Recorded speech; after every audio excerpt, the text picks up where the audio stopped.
Abran su Biblia, por favor, a Isaías capítulo 5. Isaías capítulo 5. Isaías capítulo 5. Si ya lo encontraron, digan amén. Y vamos al Señor en oración una vez más. Bendito Padre Celestial, al abrir tu palabra, deseamos que tu Espíritu Santo nos instruya por medio de ella y que tú nos dejes saber, Señor, por el poder de ese Espíritu, Padre Santo, lo que tienes para nosotros hoy en las sagradas Escrituras. Así es que te pedimos, Señor, que tú seas quien nos dirija y nos enseñe, Padre Santo, y nos alumbre para que podamos recibir la enseñanza que tienes para nosotros en el nombre de Cristo Jesús. Todos decimos, Esteban, se oye un acá medio raro. Ay, por si tienes chance de echarle un vistazo. Gracias. Isaías capítulo 5 entonces, Isaías capítulo 5. La semana pasada creo que llegamos hasta el versículo 12. Sí, y si se acuerdan, hemos estado viendo las acusaciones que el Señor ha estado trayendo contra su pueblo Israel. De hecho, es contra la tribu del sur, que es la tribu de Judá, y es específicamente contra la ciudad de Jerusalén, que era la ciudad en donde el Señor había puesto su templo para que fuera adorado. Pero se apartaron de él y el Señor está hablándoles a través de Isaías y los está acusando de todas las cosas que él ha visto en ellos, que él mismo les está diciendo que va a tener que disciplinarlos por ello, ¿verdad? Sabemos que el Señor ama a su pueblo, pero sabemos que el Señor lo ama lo suficiente como para no dejarlos en el error en el que viven, ¿verdad? Porque nuestras malas decisiones pueden llevarnos a sufrir consecuencias que no queremos sufrir. Entonces, cuando el Señor nos llama la atención por medio de las Escrituras o sentimos que el Espíritu nos redarguye, no es porque nos esté condenando, y mucha gente lo toma como que nos está condenando. En realidad lo que está tratando de hacer es hacernos sentir convicción, que el Espíritu nos convenza de que no estamos en donde debemos estar, que no estamos haciendo lo que debemos hacer o estamos haciendo algo que no debemos hacer, para que podamos cambiar nuestra actitud a eso que estamos haciendo o no haciendo y no tengamos que sufrir las consecuencias de nuestras malas decisiones. Aunque las cosas, quiero que se den cuenta de algo, ¿ok? Porque esto es importante, que aunque las cosas que está mencionando aquí aún no han pasado, Él las menciona como si ya hubieran pasado. Sí, entonces, algunas de las cosas que vamos a ver aquí, vamos a ver que el tiempo en el que están escritas es como si ya hubieran pasado. Pero si vemos el contexto de los 5 capítulos que hemos estudiado, vemos que nada de esto ha sucedido todavía, no va a suceder hasta algunos capítulos más adelante. Entonces, ¿por qué hace esto? ¿Por qué el Señor está mencionando estas cosas aquí que no han pasado por medio de Isaías y está hablando de ellas como si hubiera pasado? Es mi opinión, ¿sí? Y espero que ustedes mediten en lo que les voy a decir y decidan ustedes si ustedes creen que yo estoy bien o no. Pero es mi opinión que el Señor les está diciendo esto porque quiere que se arrepientan. Les está dando tiempo para arrepentirse, les está dando tiempo para que recapaciten. Les está diciendo por esto y por esto va a pasar esto, o ya pasó aquello, o va a pasar lo otro, ya pasó esto y otra cosa. Y entonces creo que el Señor está tratando de darles tiempo de que se arrepientan y se vuelvan a Él. Porque si Él hubiera querido juzgarlos ya, no hay quien detenga la mano de Dios, ¿no es cierto? Si Él quisiera juzgarnos a nosotros, si Él quisiera, aún como cristianos, no juzgarnos para condenación, pero sí juzgarnos de acuerdo a nuestras obras o de acuerdo a nuestro comportamiento, Él lo podría hacer sin ningún problema, no tiene que pedirle permiso a nadie, ¿verdad? Pero no lo ha hecho. Y algunos de nosotros nos hemos salido del camino en formas muy serias, ¿verdad? Pero no nos ha disciplinado de la forma seria que deberíamos aunque pudiera hacerlo, ¿sí? Pero noten, hoy vamos a seguir en el versículo 13 y noten lo que dice ahí, porque este es el ejemplo perfecto de lo que les estoy diciendo. Noten, el versículo 13 de Isaías 5 dice, por eso mi pueblo, noten, fue tiempo pasado llevado cautivo, por su falta de conocimiento. Sus mejores hombres, noten, murieron tiempo pasado de hambre. Sus multitudes, noten, murieron tiempo pasado de sed. Entonces, todavía no ha sucedido esto, pero el Señor lo está viendo y lo está presentando como si ya hubiera sucedido. Me imagino yo que las personas que escucharon o que leyeron a Isaías lo que Isaías había escrito, escucharon la voz de Isaías, dijeron, ¿cuándo? ¿Cuándo sucedió esto? No ha sucedido esto. Ay, Isaías, estás loco, ¿verdad? Se te cayó un tornillo por ahí en el desierto y ahora vienes a tratar de asustarnos con esto de que ya pasó y no ha pasado nada. Pero es lo mismo que el mundo hace cuando hablamos del final de los tiempos, ¿no es cierto? Es lo mismo que el mundo hace cuando hablamos del final de los tiempos. Cada vez que decimos que Cristo viene pronto, que la venida del Señor ya está a la vuelta de la esquina, que todas las señales están ahí. Dice lo que, como dice Pedro, ¿verdad? Dicen, ¿cuándo? Tienen años diciendo que va a venir y todavía no viene, están locos, ya no va a venir. Y hasta quieren hacernos creer o quieren hacernos dudar, de cierta forma tratando de decirnos que el Señor ya se olvidó de nosotros, que el Señor ya no se acuerda, que el Señor si de hecho hay un lugar en el cielo a donde nos había querido llevar por ser como somos, ya no nos va a llevar, ¿verdad? Pero me imagino a este pueblo también diciendo, ay, Isaías, estás medio chiflado, ¿verdad? Porque estás hablando de estas cosas como si hubieran sucedido, pero ninguna de ellas ha sucedido ahorita. Ahora, ¿por qué está diciendo el Señor que su pueblo va a ser llevado cautivo? ¿Por qué? Por su falta de conocimiento. Por su falta de conocimiento. Pero tenemos que preguntarnos, ¿qué conocimiento era el que les hacía falta? ¿Qué conocimiento les hacía falta? Pónganse a pensar, ¿tenían la ley? ¿Sí? ¿Tenían ya los escritos de algunos de los profetas, incluyendo Isaías? ¿Tenían la historia de cómo Dios los había librado de Egipto? ¿Qué les faltaba? Tenían todo el conocimiento necesario para saber acerca de Dios, para recordar todo lo que Dios había hecho por ellos. Entonces, ¿de qué conocimiento está hablando el Señor aquí? ¿Por qué dice que por su falta de conocimiento su pueblo fue llevado cautivo? Bueno, pues qué bueno que preguntan, porque les voy a decir, ¿verdad? Porque lo que les faltaba no era el conocimiento de la ley, no era el conocimiento de los profetas, no era el conocimiento de las escrituras, todo eso lo tenían cuando quisieran para leerlo. Pero ¿saben qué les faltaba? Les faltaba conocer a Dios. Les faltaba conocer a Dios. Tenían cantidad de información acerca de Dios, pero no lo conocían a Él. Y ese es un problema que existe en nuestros días también. Porque hay gente muy versada en la Biblia. Hay gente que uno le quiere hablar de la Biblia y nos responden con un versículo. Hay gente que uno le quiere decir algunas cosas de la Biblia y nos dice, pero ¿qué tal esto? ¿Pero qué tal aquello? Y son muy buenos con el conocimiento de la Biblia. Pero obviamente no conocen a Dios. No tienen una relación personal con Él. Y conocen lo suficiente de Dios como para ser peligrosos para ellos mismos y para otra gente también. Porque la gente que los oye, ¿sí? Cuando están refutando a un cristiano que les ha estado tratando de testificar o de hablarles de la Biblia o algo, la gente los oye, no, pues si este lo refutó, si este tiene argumentos que presentarle, entonces lo que está diciendo no es verdad.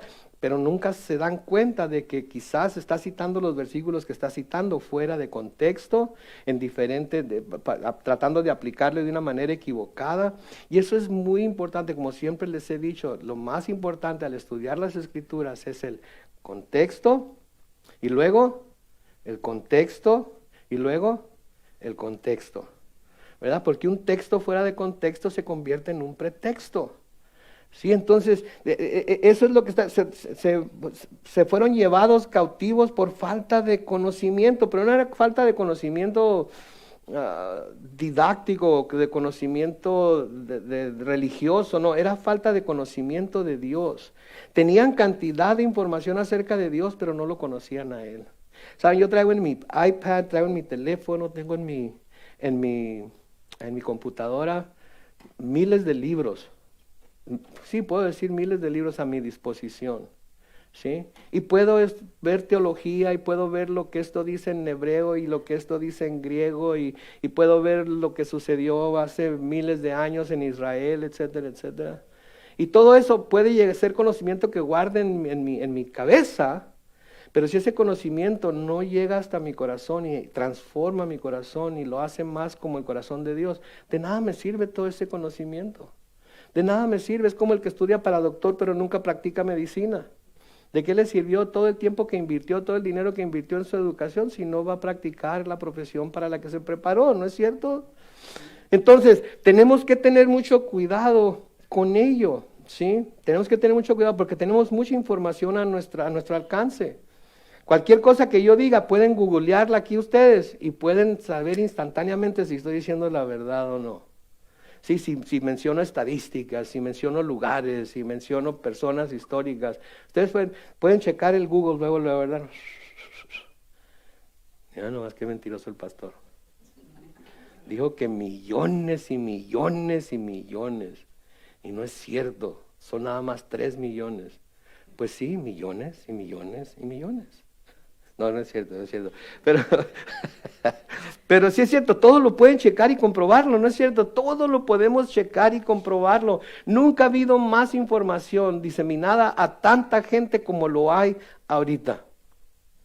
La gente está hastiada de las noticias, la gente está hastiada de todo lo que se nos dice que está pasando en el resto del mundo y de quién tiene la culpa y por qué, y etcétera, etcétera. Estamos hasta el copete, diría mi mamá, de noticias, algunas falsas, otras no tanto, pero muchas de ellas sí. Entonces tenemos mucha información, así como ellos tenían toda la información que en aquel tiempo pudieron haber tenido acerca de Dios, pero no lo conocían. En una profecía similar a la que estamos viendo aquí, el profeta Jeremías dice esto en Jeremías 4:22, noten, Jeremías 4:22. Y es que mi pueblo es necio. Y luego noten lo que dice, y no me conoce. Son gente que no piensa ni entiende. Son sabios para hacer el mal, pero no saben hacer el bien. ¿Ok? Dios hablando de su pueblo aquí. Si mi pueblo es necio, no me conoce.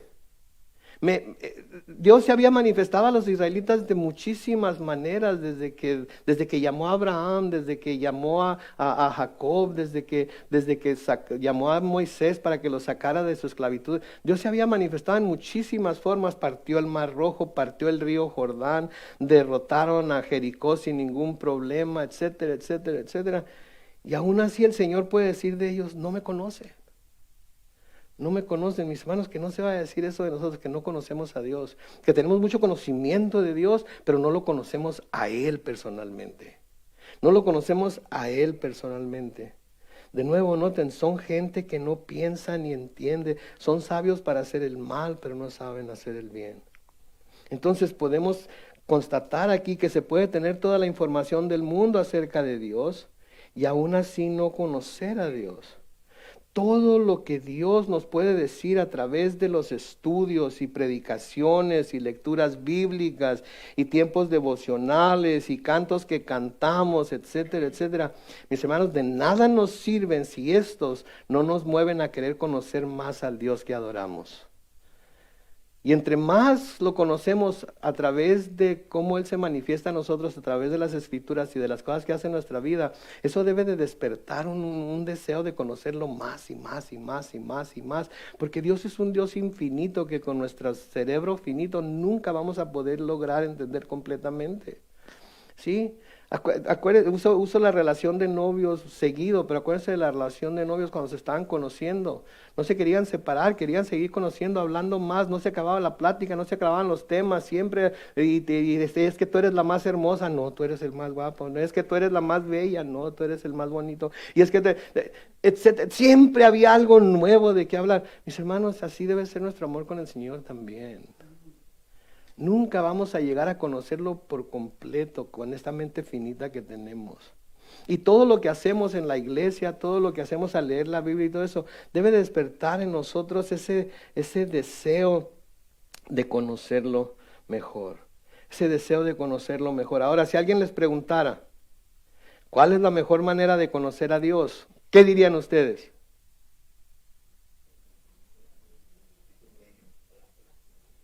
La palabra, su palabra, porque eso es lo que nos ha dejado para que lo conozcamos, ¿verdad?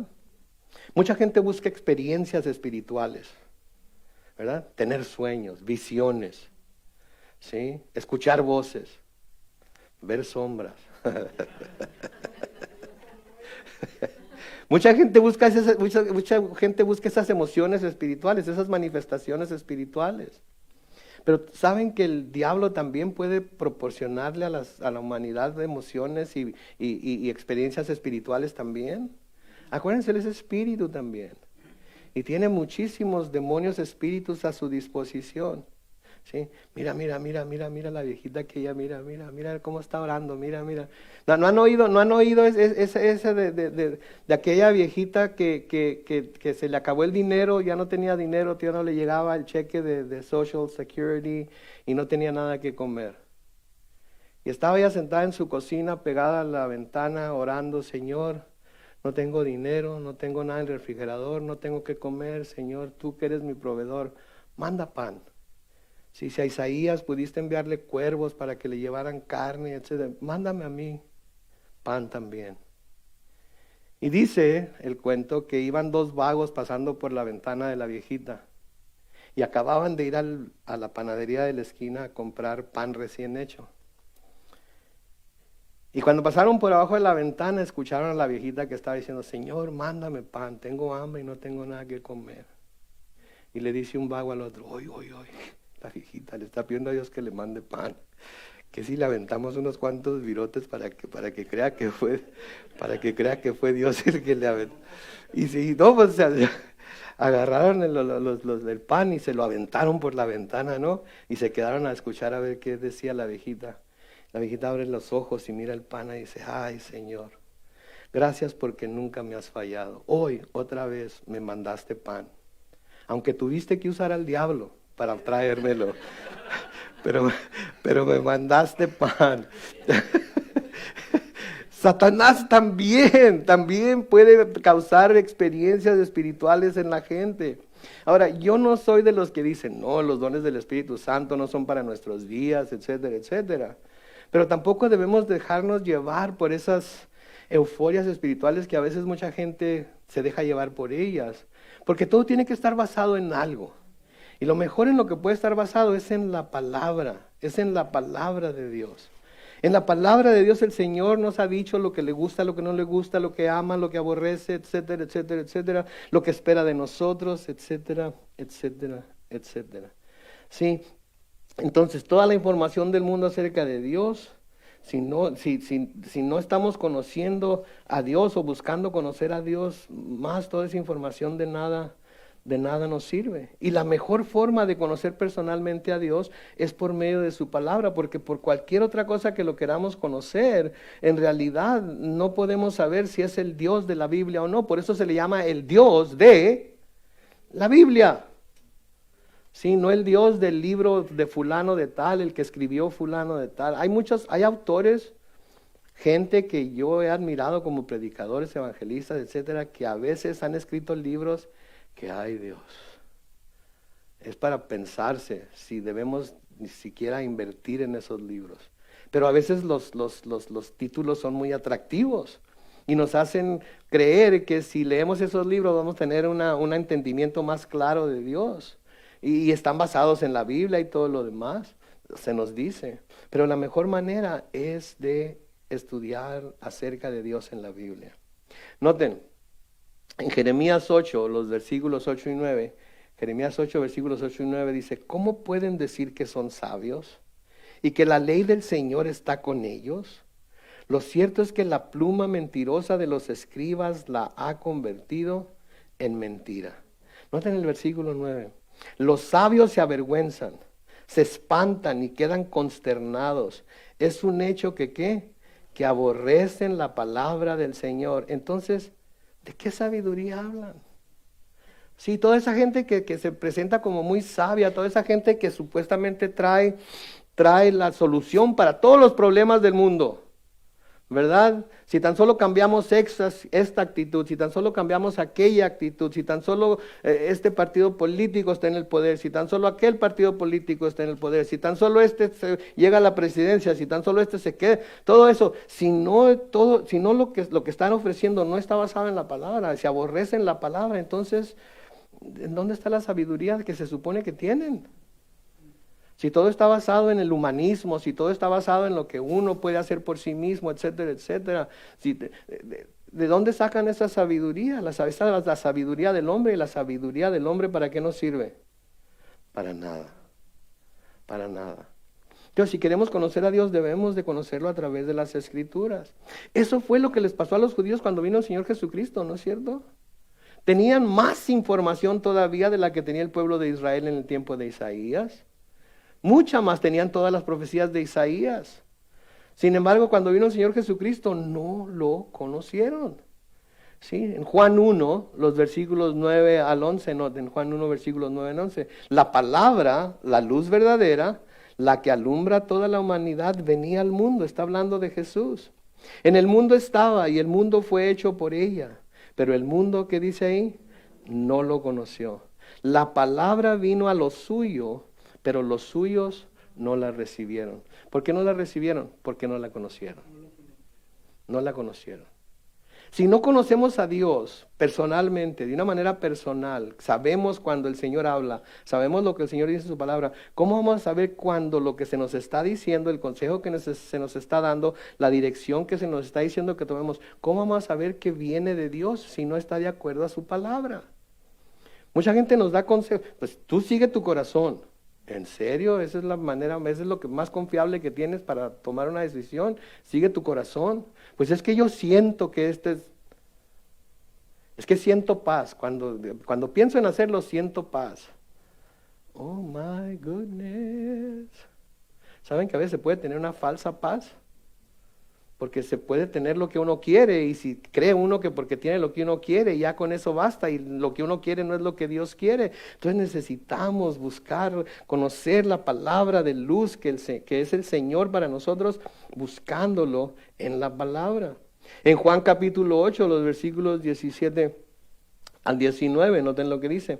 En la ley de ustedes está escrito que el testimonio de dos hombres es verdadero. Yo soy quien da testimonio de mí mismo, y el Padre que me envió da testimonio de mí. Lo que está diciendo es que aquí hay dos testigos que dan testimonio de mí. ¿Qué van a hacer con eso? Ellos le dijeron, ¿y dónde está tu Padre? Jesús respondió, ustedes no me conocen a mí ni tampoco conocen a mi Padre. Si me conocieran a mí, también conocerían a mi Padre.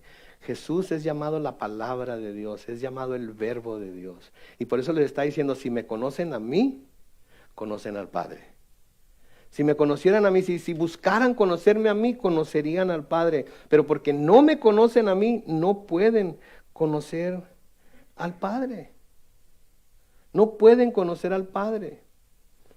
De nuevo, hablando de libros, hay muchos libros muy interesantes, ¿ok? Hay comentarios, hay diccionarios, hay muchos libros muy interesantes acerca de Jesús. Tengo un libro así de gruesote que se llama Jesús el Mesías. Fabuloso libro, escrito por un profesor judío. Fabuloso el libro. Pero mucha teología, muchas explicaciones que las leo y pasan por encima de la cabeza. Porque yo no soy teólogo y porque yo no soy profesor. Pero les digo que sí me deja bien clara la voluntad de Dios, la Biblia. La Biblia. Porque la Biblia se explica a sí misma conforme la vamos estudiando. La revelación progresiva de Dios se va descubriendo delante de nosotros por el poder del Espíritu Santo. Por eso es que volvemos a leer un pasaje después de años de haberlo leído y estudiado y decimos, Chihuahua, eso no lo había visto, eso no lo había entendido así. ¿Sí? Entonces el Señor lo que busca no es que sepamos cosas acerca de Él, quiere que lo conozcamos a Él personalmente.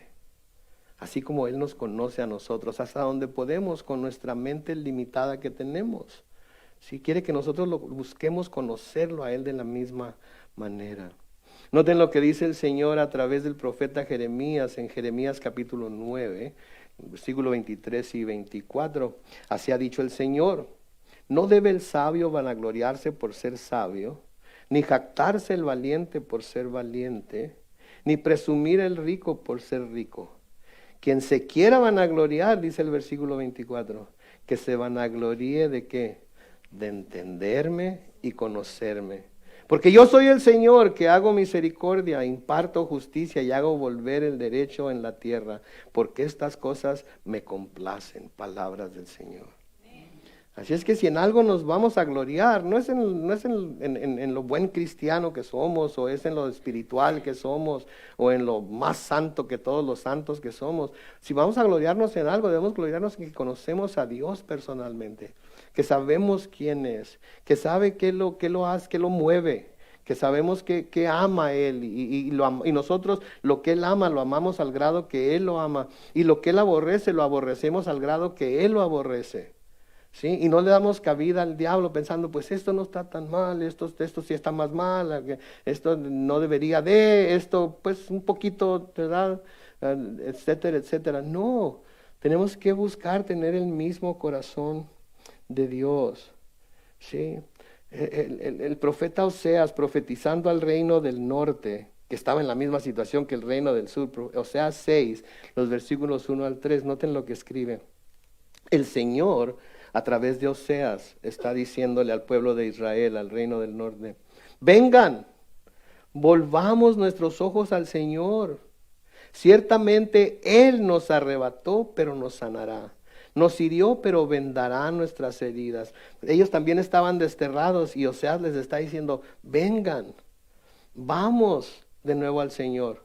Sí nos hirió, sí nos hizo daño, sí, pero Él nos va a vendar, Él nos va a sanar de nuevo. Versículo 2 dice: después de 2 días nos dará vida, y al tercer día nos resucitará. No vamos a hablar de lo que eso describe ni nada, simplemente nos vamos a dedicar a lo que dice el texto. Después de 2 días nos dará vida, y al tercer día nos resucitará, para que vivamos en su presencia. Luego noten el versículo 3. Entonces, ¿qué dice?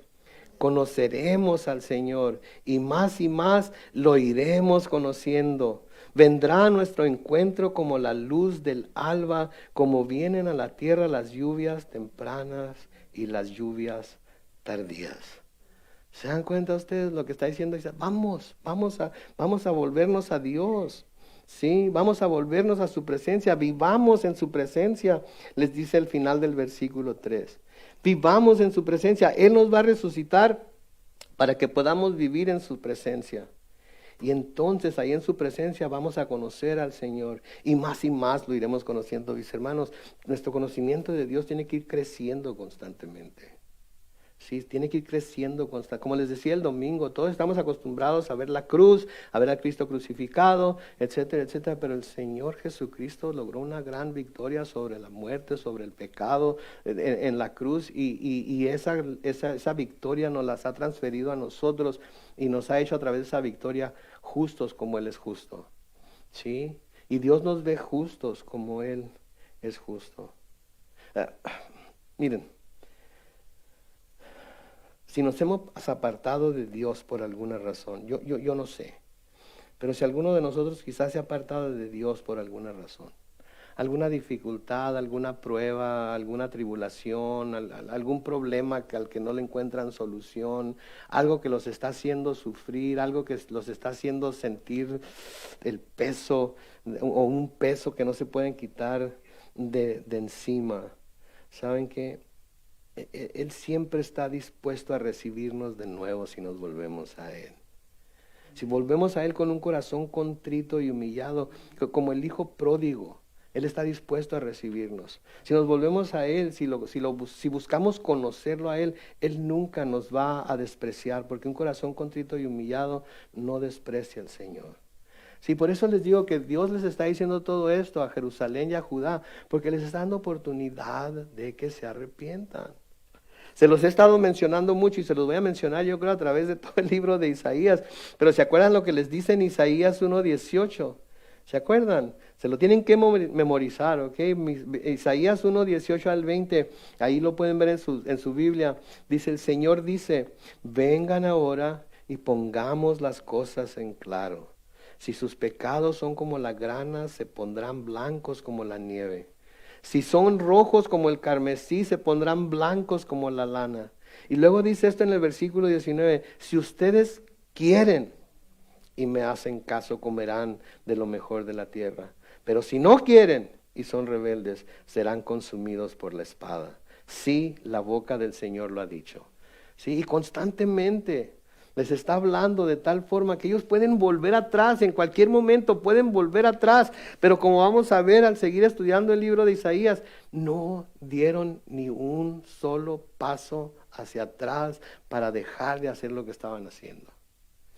Oh, mis hermanos, tenemos que estar tan atentos a la voz de Dios. Tenemos que estar tan atentos a la voz de Dios cuando nos está diciendo, hey, párale ahí, deja de hacer eso. Esto te va a traer consecuencias. No condenación al infierno, no me malentiendan, pero consecuencias a sus vidas por tomar decisiones que no están basadas en lo que las Escrituras dicen, por tomar decisiones basadas en consejos de gente que no conoce a Dios. Y luego noten la segunda parte del versículo 13. Dice, sus mejores hombres murieron de hambre, sus multitudes murieron de sed. ¿Se acuerdan lo que habían disfrutado, lo que se nos dice que habían disfrutado en los versículos anteriores? Habían estado disfrutando de sus banquetes, de su música, de su vino. E irónicamente, creo que es una ironía esto, ¿de qué murieron?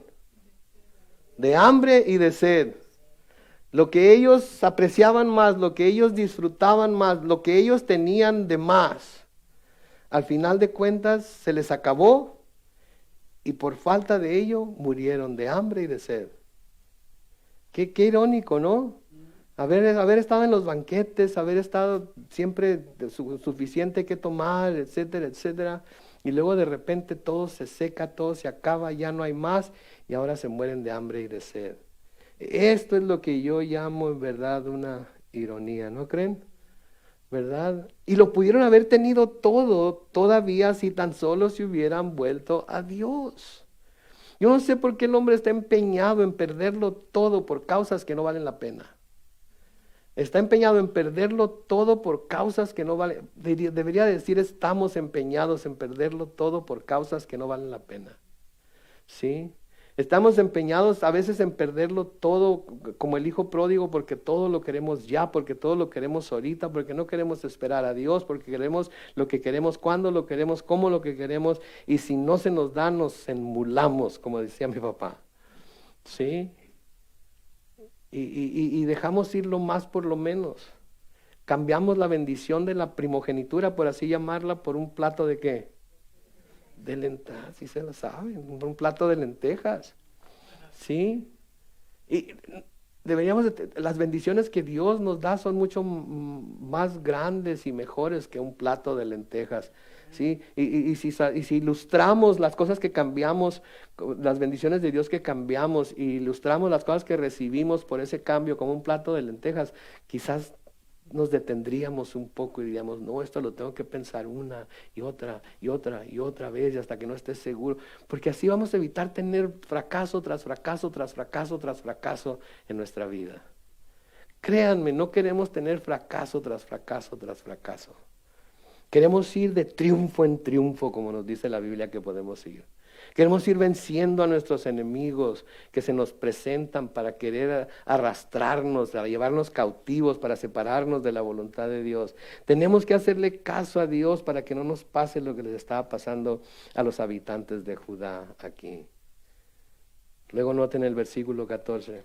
Por eso, ¿verdad? Por lo que hemos estado leyendo, por eso el sepulcro ensanchó su garganta y abrió desmesuradas fauces. Al sepulcro bajará su esplendorosa multitud con sus fiestas y su algarabía. Noten, por eso el sepulcro se ensanchó su garganta y abrió desmesuradas fauces. ¿Saben lo que es fauces, verdad? Fauces es básicamente la boca. Desde donde está el paladar, donde comienza el paladar, ¿sí? Hasta el esófago. Eso se llama fauce. Entonces, la muerte abre la boca como fauce. Y todo lo que agarra, se lo traga. ¿Sí? Todo lo que agarra, se lo traga. Lo que me imaginé cuando estaba leyendo esto, ¿alguna vez han visto la película Tiburón? ¿Sí? Y han visto cómo los tiburones cuando atacan la presa abren la boca y básicamente la boca se les abre más que el grosor de su cuerpo. Y todo lo que absorben, vámonos, lo trituran. ¿Sí? Eso es lo que está diciendo aquí el Señor, que va a pasar con su pueblo. el pueblo que Él ama, el pueblo que Él escogió, al pueblo al que Él vio como su viña y le dio todo lo que pudiera necesitar para hacer una viña que diera buen fruto. Es lo que está diciendo que el sepulcro se va a abrir y se los va a tragar a todos.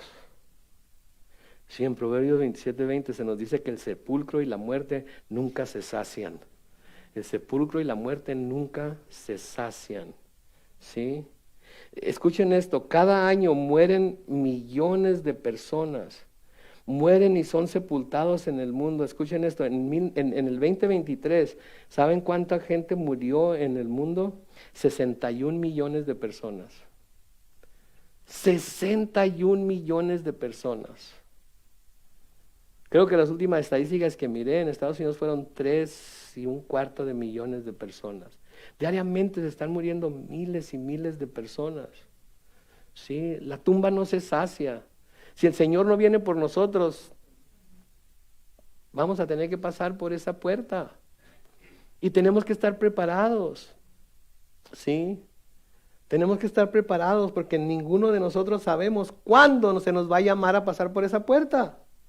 Podemos ser lo más saludable posible, comemos pura comida bien saludable. Es más, estamos así cerquita de ser veganos. Digo ustedes, yo no, pero ¿verdad? Tomamos puras cosas sanas y etcétera, etcétera. Pero la verdad de las cosas es que si Dios dice, con todo y tu cuerpo tan sano como está, tu presencia te es requerida aquí en el cielo, ¿saben qué? Nos vamos a ir al cielo bien sanos. Bien sanos y esbeltos, ¿verdad?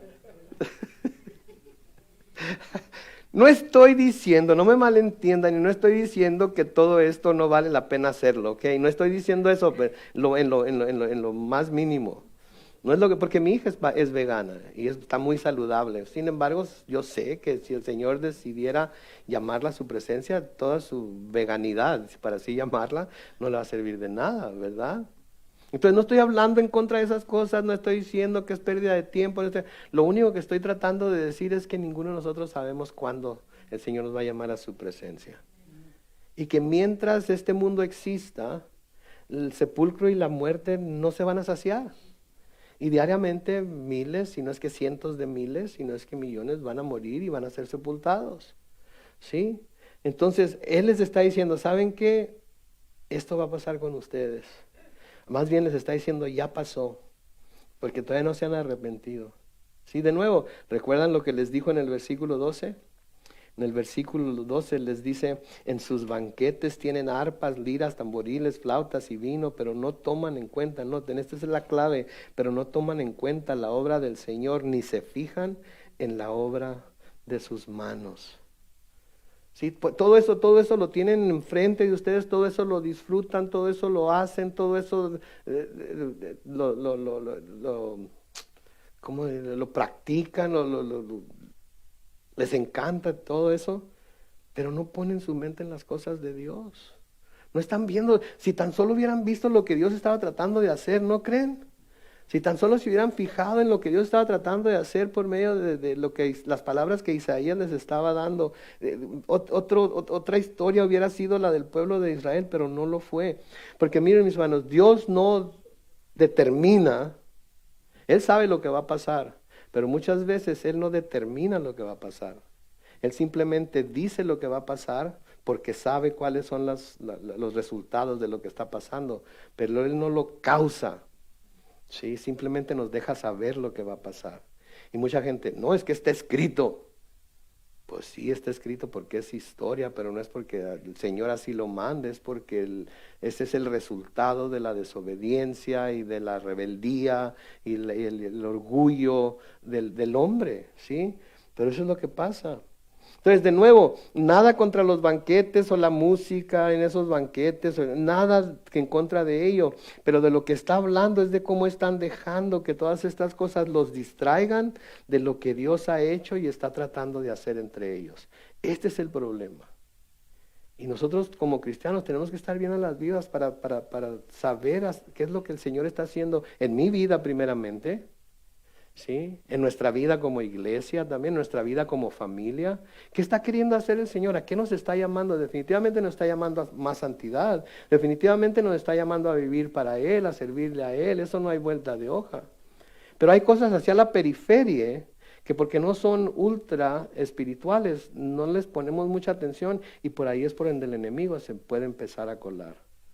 Cosas que no nos parecen tan malas, cosas que no nos parecen como que nos apartan de Dios, pero si las dejamos que sigan haciendo lo va a hacer.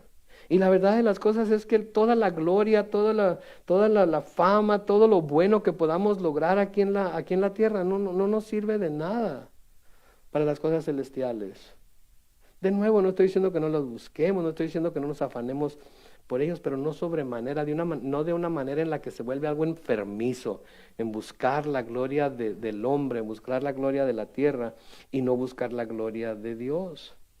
Sí, no sé si puse estos versículos en la pantalla, si no están, pues no los van a poner, pero se los voy a leer.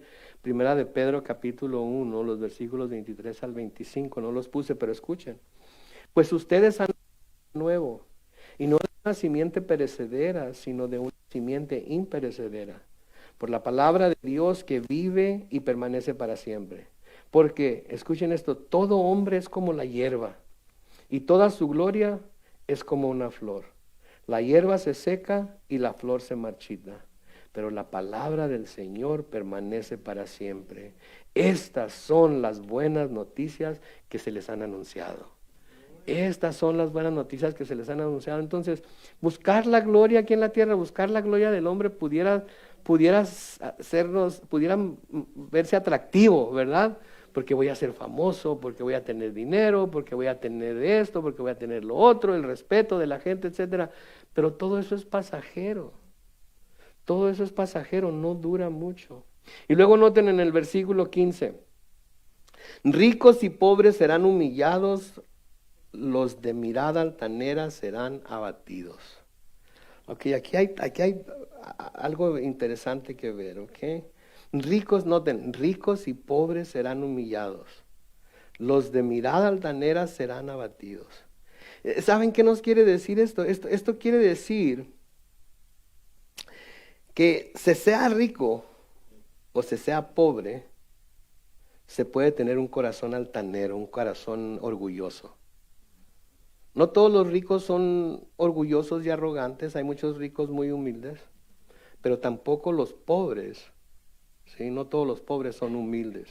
También hay pobres altaneros y arrogantes y orgullosos. Mi mamá tenía un dicho que decía que el hambre los tumba, pero el orgullo los levanta, ¿verdad? Y es muy cierto, podemos ser pobres, podemos no tener nada, podemos no tener mucho y creernos el papá de los pollitos. Podemos creernos que todo lo tenemos, que no necesitamos nada y no necesitamos nada de nadie y estamos más necesitados que cualquier persona porque nos tenemos a nosotros mismos en muy alta estima. Entonces, se sea rico, se sea pobre, se puede ser altanero, se puede ser arrogante, se puede ser soberbio, se puede ser orgulloso. ¿Sí? Y quiere decir también que las riquezas no van a salvar al rico, ni el ser pobre va a salvar al pobre. ¿Sí? Las riquezas no van a salvar al rico. No le van a servir para nada cuando llegue delante del Señor. ¿Sí? No van a poder llevarse su chequera al cielo o un manojo de billetes y presentárselo a Dios. Mira, Pedro, si me dejas entrar, esto es tuyo. No van a poder hacer eso. Y los pobres no van a poder llegar al cielo y decir, ay Señor, es que fui tan pobre, sufrí mucho y esto y lo otro y para acá y para allá. Y por eso anduve robando y por eso anduve haciendo esto y por eso esa es mi excusa para no tomar responsabilidad por las cosas que hice. El Señor no, ¿cómo que? No me importa. ¿Sí? No me importa. Entonces, ni las riquezas van a salvar al rico, ni el ser pobre va a salvar al pobre. Dios no hace distinción entre las personas de una clase o de otra. Noten de nuevo, ricos y pobres serán humillados. Y luego dice, los de mirada altanera, sean ricos o sean pobres, no importa de qué clase sean, van a ser abatidos. ¿Sí? En Isaías 2:12 ya lo leímos, ya lo estudiamos, pero noten lo que dice ahí, lo pueden ver en su Biblia. En Isaías 2:12 dice, porque el día del Señor de los ejércitos vendrá contra todos los soberbios y altivos, contra todos los que se enaltecen, los cuales serán humillados. Los cuales serán humillados. No menciona ahí razas, ni posición económica, ni estatus, ni nada. Simplemente dice todos los que se enaltecen van a ser humillados. En el libro de Job, en Job 9:13, noten lo que dice. Dios no se retracta, si se enoja, ante él se humillan los más soberbios, ricos o pobres. ¿Sí? Él no se retracta. Él no dice, ay, no sabía que eras tú, yo sé que tienes un billetote bárbaro allá. No, o sea, perdóname, no, contra nada. No me he dado cuenta que eres tú, yo sé que has sufrido mucho ahí en la tierra por tu pobreza, etcétera, así que tú no vas a sufrir nada. No, él no se retracta, humilla a los más soberbios. Ante él se humillan incluso los más soberbios. En el Salmo 18 y el versículo 27, nota lo que dice. Tú salvas a los humildes, pero humillas a los soberbios. ¿Ricos o pobres? No importa. Blancos, negros, amarillos, morados, Mexicans, Americans, como le quieran llamar. El altanero, el que va a ser humillado, ¿sí? Va a ser humillado. Noten, Salmo 147, versículos 5 y 6. Salmo 147, versículos 5 y 6. Nuestro Señor es grande y poderoso, y su sabiduría no tiene límites. Versículo 6. El Señor exalta a los humildes y humilla hasta el polvo a los malvados. Ahora, tenemos una mala costumbre en el español que igualamos la humildad con la pobreza, ¿verdad? Pero aquí no está hablando de la humildad. Una persona pobre no es necesariamente humilde. Sí, aunque yo puedo decir que vengo de una familia muy humilde porque es pobre, no quiere decir que mi familia vivió en humildad, porque puede ser una familia muy orgullosa. Sí, entonces exalta a los humildes y humilla hasta el polvo a los malvados. La única manera que nos podemos acercar a la grandeza de Dios, mis hermanos, es en humildad. Es en humildad. Si nos acercamos a Él diciendo cosas como, sí, yo sé que te he ofendido, pero no te he ofendido tanto como. Sí, yo sé que he pecado, pero mi pecado no es tan grande como. Sí, yo sé que soy malo, pero no soy tan malo como. Estamos siendo altaneros, estamos siendo orgullosos, estamos gloriándonos de que no somos tan malos como son otras personas. Somos malos, punto. ¿Por cuántos pecaron? Todos pecaron y están ¿qué? Destituidos de la gloria de Dios. ¿Sí? Entonces no podemos decir que somos más que nadie. Tenemos que, de nuevo, para acercarnos a Dios tenemos que ir a Dios, pero tenemos que ir en humildad. Podemos ir con confianza a su trono de gracia, pero en humildad. Pedro nos dice en 1 de Pedro 4, no lo van a poner en la pantalla, 1 de Pedro 4, Pedro nos dice que Dios resiste a los soberbios, pero se muestra favorable a los humildes. Y luego en 1 de Pedro 5:6 nos dice, por lo tanto, porque Dios se muestra favorable a los humildes y resiste a los soberbios, por lo tanto, muestren humildad bajo la poderosa mano de Dios para que Él los exalte a su debido tiempo. Para que Él los exalte. Él nos va a exaltar cuando Él vea que podemos lidiar con la exaltación. Hay gente que puede lidiar con la exaltación y hay gente que no puede lidiar con la exaltación. Se le exalta y se le sube a la cabeza. ¿Sí? Se le exalta y hoy ahora yo soy el anciano, yo soy el obispo, yo soy el ujier, yo soy el lo que sea. Y para bajarlo de ahí, ay, nanita. Ay, se suben a cantar una vez y ya con eso. Sí, me acuerdo una vez cuando acababa de empezar a ir a Calvary Chapel San Diego. La persona encargada de los elementos de comunión me dice un día, Carlos, quiero que me ayudes con la comunión mañana. Y yo, wow, esto es importante. Me quería para que le ayudara a partir galletas y llenar copitas de jugo de uva, pero para mí era... Y cuando me vio, yo creo vio mi reacción y me dijo, no te creas, no te creas, todavía no, todavía no. Hay gente que puede, sí, recibir exaltación y no llenarse de orgullo, hay gente que no puede. En cuanto se siente un poquito elevado, hagan de cuenta que alguien se murió y lo hizo rey de lo que sea que está haciendo. ¿Sí? Se murió el rey, que vive el rey, ¿verdad? Entonces tenemos que tener mucho cuidado con eso. Entonces, por lo tanto, de nuevo dice Pedro en primera de Pedro 5:6, por lo tanto, muestren humildad bajo la poderosa mano de Dios para que Él los exalte a su debido tiempo. El pueblo de Judá nunca se quiso humillar delante de Dios, por más que les habló, por más que les advirtió, por más que les llamó la atención, nunca quisieron hacer caso. Y por eso Dios permitió que Babilonia viniera y se los llevara cautivos a Babilonia. Sí, y tuvieron que quedarse allá bastante tiempo hasta que finalmente Dios les dijo que es tiempo. Noten el versículo 16. Pero el Señor de los ejércitos será exaltado con la justicia. El Dios santo será santificado con la victoria. ¿Ok? Y a menudo, mucha gente cuando ven versículos como estos o cuando hablamos acerca de del final de los malvados y todo eso, como que se llenan de gozo, ¿verdad? Como que, sí, un día de estos les va a dar en la torre y ya no puedo, ya quiero que les caiga fuego del cielo, pero están como los hijos del trueno, ¿no? Hay que orar para que les llueva fuego del cielo y los queme a toda la bola. No merecen nada menos, como si nosotros mereciéramos más que ellos, ¿verdad?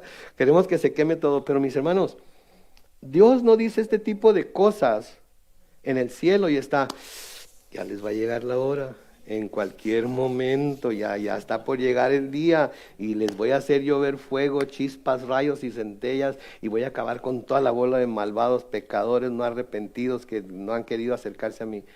No, Dios no está así, ese no es el corazón de Dios.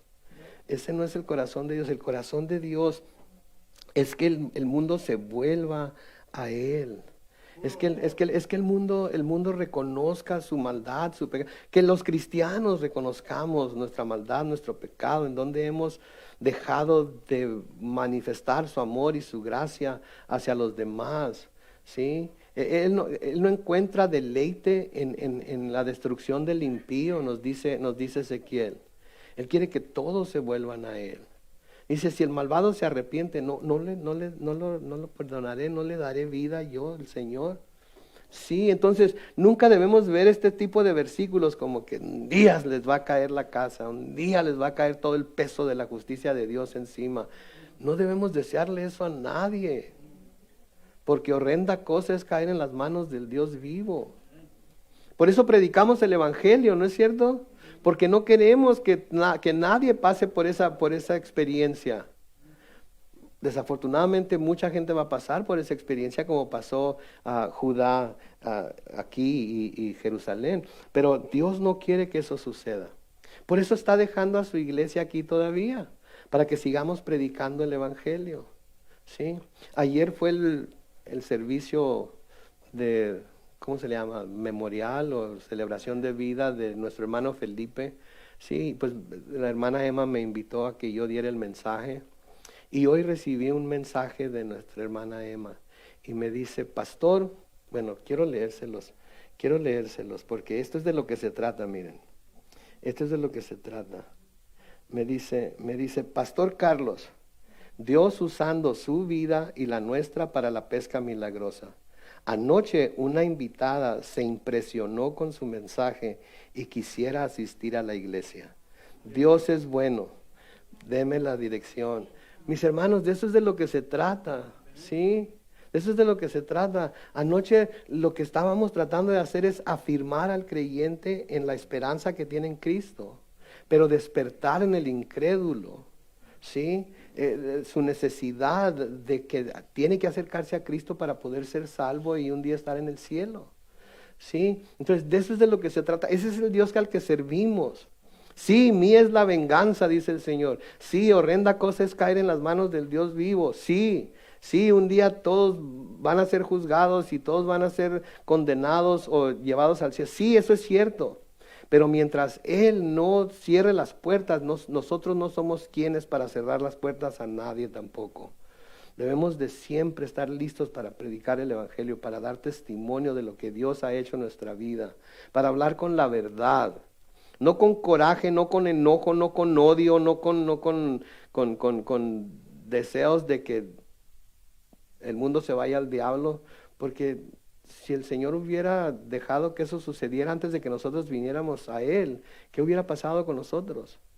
Pero tuvo paciencia y tuvo misericordia, ¿no es cierto? Entonces es lo mismo que nosotros debemos mostrar hacia el mundo también. Estamos aquí por una razón, y esa razón es para que prediquemos la salvación en Cristo Jesús, para que todo aquel que en Él cree no se pierda, mas tenga vida eterna. Amén. Vamos a orar. Padre Celestial, te damos gracias, Señor, en esta noche por tu palabra una vez más.